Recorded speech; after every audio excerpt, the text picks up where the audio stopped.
Hi guys! For today's video, papakita ko sa inyo yung aking nabiling gulay, kamatis at bell pepper. Sobrang napakamura niya guys. 20 pesos lang. So ito guys, pakita ko sa inyo.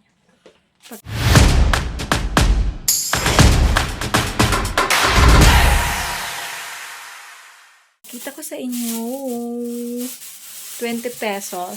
Sobrang murang-mura. Ito. Ilang piraso to? 20 pesos. Saka good siya lahat talaga guys, 20 pesos. Bilangin natin kung ilan. Ito guys, yung nabili kong 20 pesos na kamatis. Malalaki pa siya guys. Mura yung kamatis ngayon. Ang dami guys. Ilang piraso to? Kamatis. Tingnan nyo ha. Kung ilang piraso, bilangin natin. 2, 4. Good siya lahat. 4, 6, 8, 10, 12, 14, 16, 20 pieces guys. Tingnan nyo. 20 pieces na kamatis. 20 pesos siya. So, ibig sabihin, piso isa. Kasi 20 pieces siya, tapos 20 pesos, diba?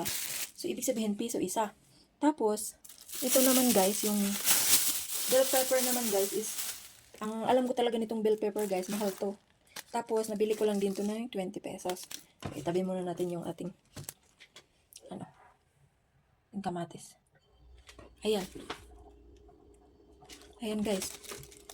Ito din. Bilangin natin. Alam ko kasi yung bell pepper talaga mahal yan. Pero dahil mahilig ako sa bell pepper guys, gusto ko talaga yung amoy ng bell pepper pag nagluluto. Ayan goods lahat.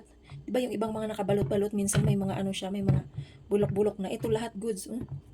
Ayan. Yung 20 pesos na bell pepper. 2, 4, 6, 8, 10, 11. 11 pieces guys na bell pepper, 20 pesos. Dami no? 20 pesos. Tapos may nabili din akong nakabalat na ano to? Patola, nakabalat na siya, nakahiwa na. 20 pesos din. Masarap siya ihalo sa miswa.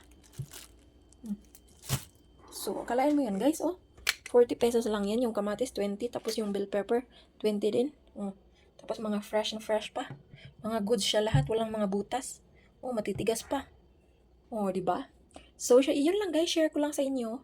Kasi mahilig ako sa gulay. Thank you for watching. Bye!